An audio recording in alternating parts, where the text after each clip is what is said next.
Hai pemirsa Showbiz. Nah, buat Anda yang lagi mau mencari rekomendasi film, khususnya film horor Indonesia, nih, saya kasih tahu sebentar lagi akan ada film horor Indonesia yang akan tayang di bioskop-bioskop kesayangan Anda. Ada film Danyang Mahar Tukar Nyawa. Dari judulnya aja ini udah terdengar serem gitu ya. Nah, tanpa perlu berlama-lama lagi, di sebelah saya ini sudah ada para pemain filmnya. Saya ke Mas Gilang dulu nih. Sebenarnya cerita Danyang Mahar Tukar Nyawa ini secara garis besar seperti apa sih ceritanya? Jadi film Danyang ini sebenarnya banyak konflik di dalamnya, tapi diawali dari konflik Galang sendiri itu.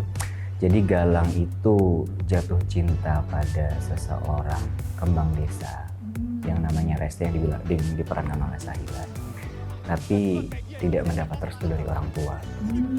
Sering kedengeran kan seperti itu sebenarnya. Kayak masalah-masalah anak-anak muda pada umumnya ya. Iya, jadi dekat sebenarnya, jadi dekat. Oke.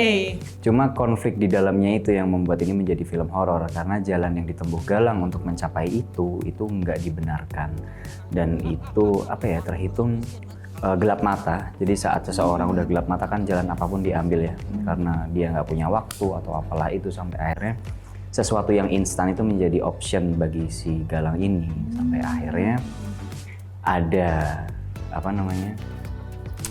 pesugihan itu, ada pesugihan itu. Tadi Mas Bisma sebagai karakter utamanya yang berperan sebagai Galang begitu, yang mencintai Resti gitu. Nah, kalau Mbak Sahila sendiri seperti apa karakter dari Resti ini? Apakah Restinya ini juga Pesugihan. ikut terlibat gitu atau seperti apa gitu, Mbak? Ya kalau Resti sendiri di sini perannya seorang anak dari kepala desa. Nah, memang di sini yang tadi Bisma ceritain, cintanya itu nggak direstui oleh kedua orang tuanya karena memang keadaan ekonomi yang berbeda. Karena kalau aku anak kepala desa kan gitu, Galang memang nggak punya apa-apa. Kayak cinta terkandas oleh status gitu. Tapi Resti ini juga ketemu sama Galang nih, first love-nya Resti gitu, dan ngelihat keteguhan cintanya Mas Galang, gimana pembuktian ke orang tuanya Resti juga. Makanya di situ memang yang bikin Resti tuh bertahan, berani untuk pacaran backstreet gitu, kayak udah sering dikasih tahu sama orang tuanya gitu, tapi tetap aja ketemu lagi sama Mas Galang gitu. Dan di sini juga yang bikin greget dari cerita film Danyang Mahar Tukar Nyawa ini, konfliknya sih Kak. Jadi konfliknya itu di mana ada konflik perjuangan dari seorang laki-laki, dan nanti konfliknya juga akan berkesinambungan dengan perjuangan seorang ibu terhadap anaknya. Menarik, berarti tidak hanya sekedar film horor saja ya, tapi ada nilai-nilai kehidupan ya dalam film ini. Kita tahan dulu nih, kita masih berbicara soal filmnya. Konfliknya kan seru nih. Kalau dari Mas Rizky dan juga Mbak Agla, seperti apa karakternya di film ini? Oke, Darman ini sama, dia karakternya seorang anak kepala desa. Jadi seolah-olah dia punya privilege karena bapaknya punya kuasa gitu kan di daerah tersebut. Ini relate nih. Zaman sekarang tuh kan banyak nih anak pejabat ya kan, bisa melakukan apa aja tanpa pikir panjang. Nah itulah Darman gitu loh. Nah secara sosial juga dia sama kayak Resti, status sosialnya, ekonominya lebih tinggi. Makanya dia karakternya tuh angkuh, rivalnya Galang. Dia juga sebagai jawara di jawara bela diri di sebuah desa tersebut gitu. Oke, berarti memang ini yang menjadi rival kuat Galang. Saingannya Galang ya. Suka sama kembang desa yang sama, yaitu Resti. Tapi akankah Resti pilih Galang atau Darman? Nonton semua. Itu kita harus tahan itu ya. Betul. Nah, kalau Mbak Agla gimana? Karakter Fatima ini dia adalah sahabat Resti, juga sahabat Galang, menjadi saksi mereka untuk memperjuangkan cintanya. Secara karakternya tuh dia lugu gitu. Jadi kan ketika Galang melakukan pesugihan dan segala macam ini banyak keanehan, tapi ya karena dia lugu, jadi dia kayak juga clueless gitu apa yang terjadi gitu. Jadi sebenarnya mau membantu Resti tapi dia juga kayak sebenarnya helpless juga gitu. Jadi lumayan lucu sih karakternya. Iya, tapi tetap ini ya memberikan Support. warna support juga Iya, di film walaupun ini. bingung-bingung sendiri juga pada akhirnya.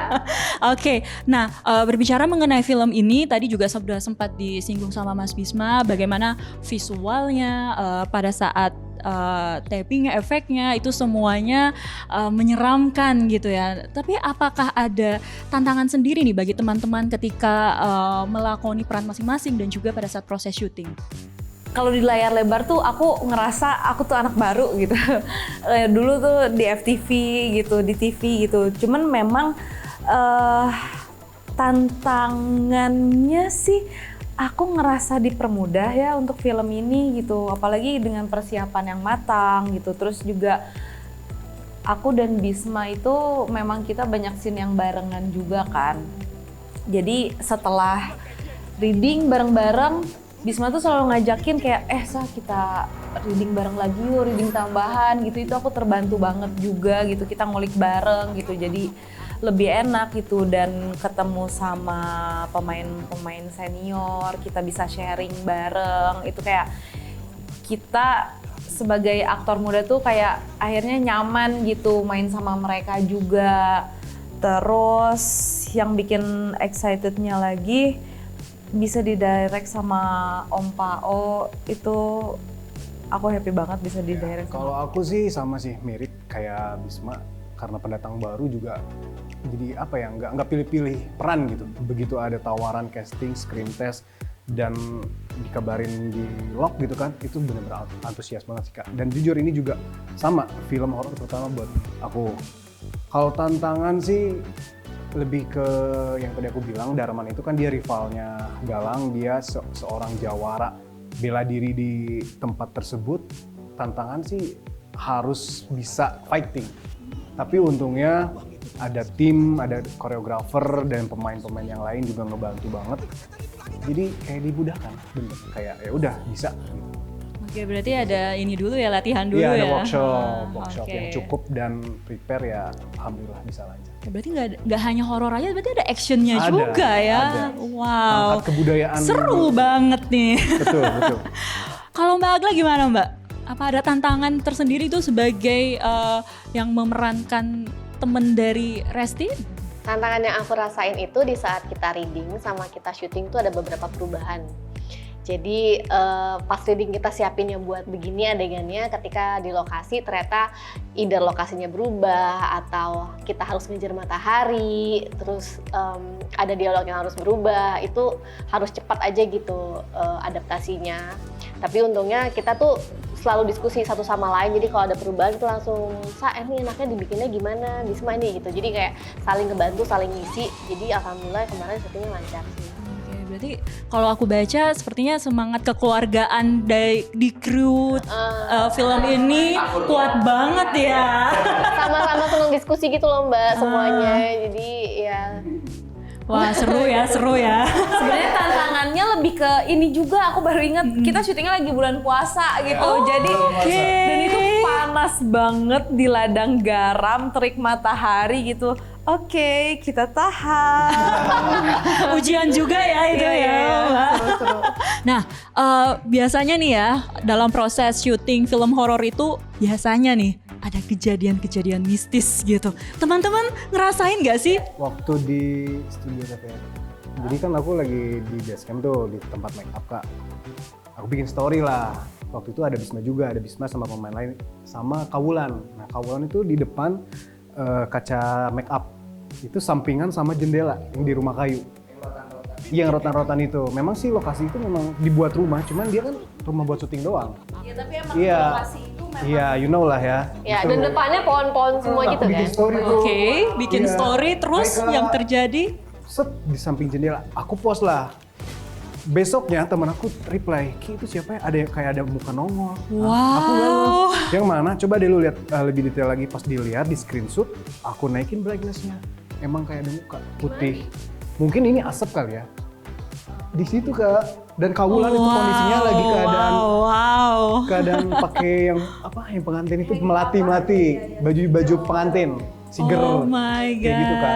Terus yang satu lagi ini di luar setelah syuting sih Kak. Aku kan sempat penelusuran ke lokasi syuting kita sama Frisly yang tadi dibilang dia tuh anak indigo. Kita penelusuran di lokasi syutingnya dan kata Frisly memang bener itu tuh sakral, mistis dan ada petilasan. Dan pas kita nyampe di sana kita mau tag tuh pakai kamera, memang ceritanya kayak kita lagi bikin vlog sendiri kan. Itu tiba-tiba angin ribut kelebatan, terus kayak ada yang lempar batu di belakang saya.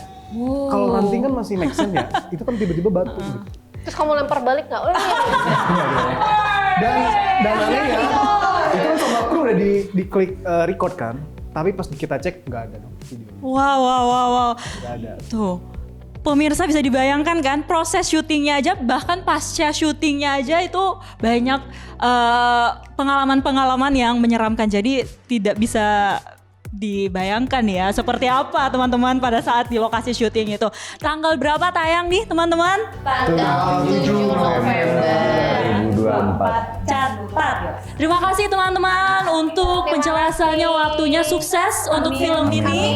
Kita berharap juga tidak hanya menjadi sekedar film aja, tapi juga masyarakat Indonesia bisa menangkap nilai-nilai moral yang ada di film ini. Oke, demikianlah pemirsa, sampai jumpa.